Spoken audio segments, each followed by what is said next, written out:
शिव शक्ति की जय, महादेव की जय, माता पार्वती की। अब सुनिए श्री राधा विवाह। सुंदर हाथों में सोने का थाल शोभित है। इस प्रकार मैना हर्ष के साथ शिव जी का परीक्षण करने चली। जब महादेव जी को भयानक वेश में देखा तब तो स्त्रियों के मन में बड़ा भारी भय उत्पन्न हो गया। बहुत ही डर के मारे भागकर वे घर में घुस गए और शिव जी जहाँ जनवासा था वहां चले गए। मैना के हृदय में बड़ा दुख हुआ। उन्होंने पार्वती जी को अपने पास बुला लिया और अत्यंत स्नेह से गोद में बैठाकर अपने नील कमल के समान नेत्रों में आंसू भरकर कहा, जिस विधाता ने तुमको ऐसा सुंदर रूप दिया है, उस मूर्ख ने तुम्हारे दूल्हे को बावला कैसे बनाया? जिस विधाता ने तुमको सुंदरता दी, उसने तुम्हारे लिए बर बावला कैसे बनाया?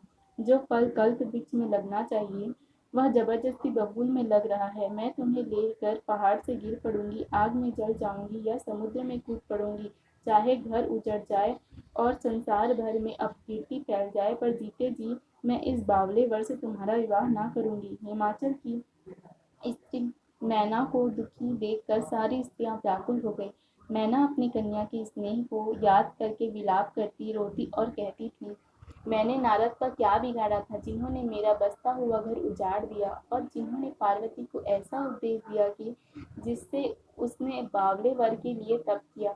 सचमुच उनको ना किसी का मोह है, ना माया है, ना उनको धन है, ना घर है और ना स्त्री ही है।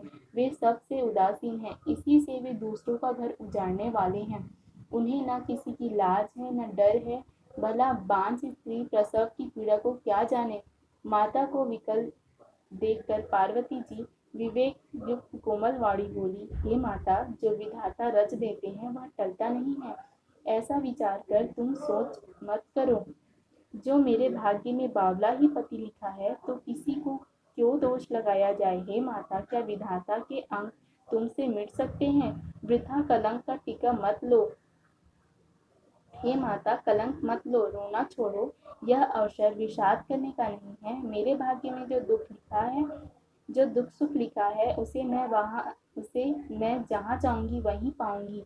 पार्वती जी के ऐसे विनय भरे कोमल वचन सुनकर सारी स्त्रियां सोच करने लगी और भांति भांति से विधाता को दोष देकर आंखों से आंसुएं बहाने लगी। इस समाचार को सुनते ही हिमाचल उसी समय नारद जी और सप्त ऋषियों को साथ लेकर अपने घर गए। तब नारद जी ने पूर्व जन्म की कथा सुनाकर सबको समझाया और कहा कि हे मैना, तुम मेरी सच्ची बात सुनो। तुम्हारी यह लड़की साक्षात जगत जननी भवानी है। ये अजन्मा, अनादि और अविनाशी शक्ति है। सदा शिव जी के अर्धांग में रहती हैं। ये जगत की उत्पत्ति, पालन और संहार करने वाली हैं और अपनी इच्छा से ही लीला शरीर धारण करती हैं। पहले ये दक्ष के घर जाकर जन्मी थी।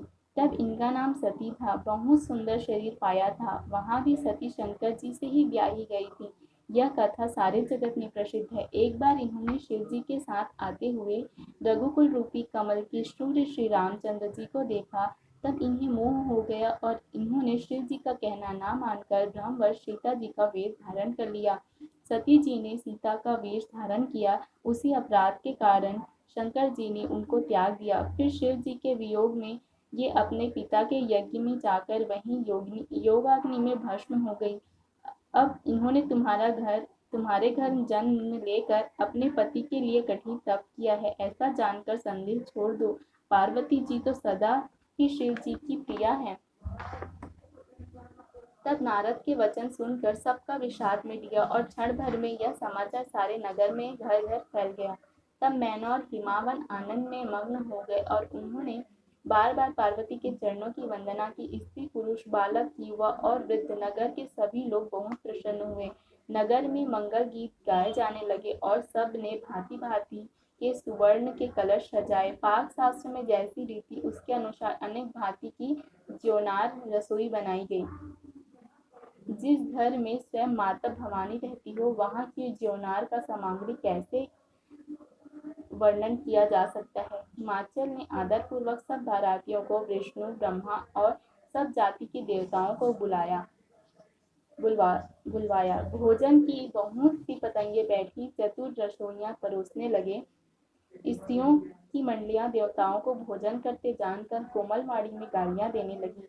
सब सुंदरी स्त्रियां मीठी स्वर में गालियां देने लगी और व्यंग भरे वचन सुनाने लगी। देवगढ़ विनोद सुनकर बहुत सुख अनुभव करते हैं, इसलिए भोजन करने में बड़ी देर लगती है। भोजन के समय जो आनंद बढ़ा वह करोड़ों मुख से भी नहीं कहा जा सकता। सबके हाथ मुंह धुलवा कर पान दिए गए, फिर सब लोग जो जहाँ ठहरे थे वहां चले गए।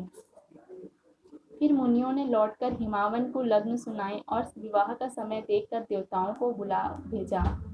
सभी देवताओं को आदर सहित बुलवा लिया और सभी को यथा योग्य आसन दिए। वेद की रीति से वेदी सजाई गई और स्त्रियां सुंदर श्रेष्ठ मंगल गीत गाने लगी। वेदिका पर एक अत्यंत सुंदर दिव्य सिंहासन था, जिसका वर्णन नहीं किया जा सकता, क्योंकि वह स्वयं ब्रह्मा जी का बनाया हुआ था। ब्राह्मणों को सिर झुकाकर और हृदय में अपने स्वामी श्री रघुनाथ जी का चरण स्पर्श करके शिव जी इस सिंहासन पर बैठ गए।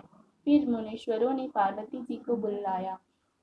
सखियां श्रृंगार करके उन्हें ले आई।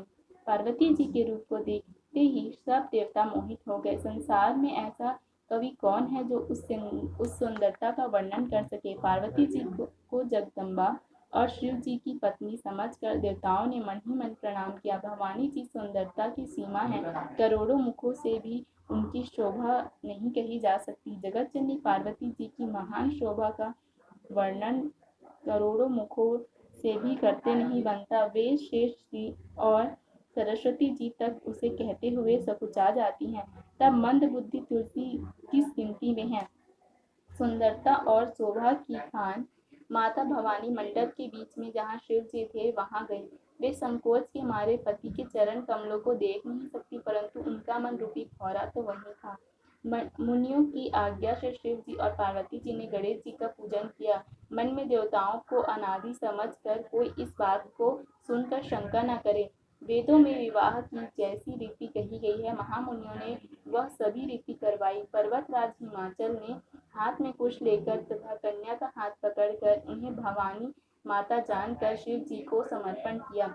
जब महेश्वर ने पार्वती का पाणी ग्रहण किया, तब इंद्र आदि सब देवता हृदय में बड़े ही हर्षित हुए। श्रेष्ठ मुनिगण वेद मंत्रों का उच्चारण करने लगे और देवगण शिव जी की जय जयकार करने लगे। अनेक प्रकार के बाजे बजने लगे। आकाश में कई प्रकार के फूलों की वर्षा हुई। शिव पार्वती का विवाह हो गया। सारे ब्रह्मांड में आनंद भर गया। दासी दास, रथ घोड़े, हाथी, गाय, वस्त्र और मणि आदि अनेक प्रकार की चीजें, अन्न तथा सोने के बर्तन गाड़ियों में लदवा कर दहेज में दिए, जिनका वर्णन नहीं हो सकता। बहुत प्रकार का दहेज देकर फिर हाथ जोड़कर हिमाचल ने कहा कि हे शंकर, आप पूर्ण काम है, मैं आपको क्या दे सकता हूँ। वे शिव जी के चरण कमल पकड़ कर रह गए। तब कृपा के सागर शिव जी ने अपने ससुर का सभी प्रकार से समाधान किया। फिर प्रेम से परिपूर्ण हृदय मैना जी ने शिव जी के चरण कमल पकड़े। हे नाथ, यह उमा मुझे प्राणों से के समान है। आप इसे अपने घर की टहलनी बनाइएगा तथा इसके सब अपराधों को क्षमा करते रहिएगा।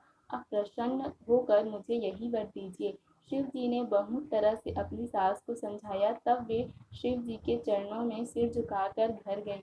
फिर माता ने पार्वती को बुला लिया और गोद में बैठाकर यह सुंदर सीख दी, हे पार्वती, तो सदा शिव जी के चरणों की पूजा करना। नारियों का यही धर्म है, उनके लिए पति ही देवता है और कोई देवता नहीं।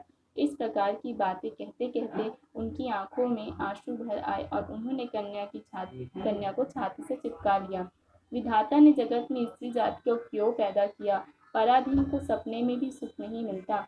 यो कहती हुई माता प्रेम के अत्यंत विकल हो गई, परंतु कुछ समय जानकर दुख करने का अवसर न जानकर उन्होंने धीरज धरा। मैना बार बार मिलती है और पार्वती के चरणों को पकड़ गिर पड़ती हैं। बड़ा ही प्रेम है, कुछ वर्णन नहीं किया जा सकता। भवानी सब स्त्रियों के मिल भेंट कर फिर अपनी माता की हृदय से जा लिपटी। पार्वती जी माता से फिर मिल कर चली। सब किसी ने उन्हें योग्य आशीर्वाद दिए। पार्वती जी फिर कर माता की ओर देखती जाती थी। तब सखियां उन्हें शिव जी के पास ले गईं। महादेव जी सब याचकों को संतुष्ट कर पार्वती के साथ कैलाश को चले। सब देवता प्रसन्न होकर फूलों की वर्षा करने लगे और आकाश में सुंदर नगाड़े बजने लगे। शिव पार्वती की जय।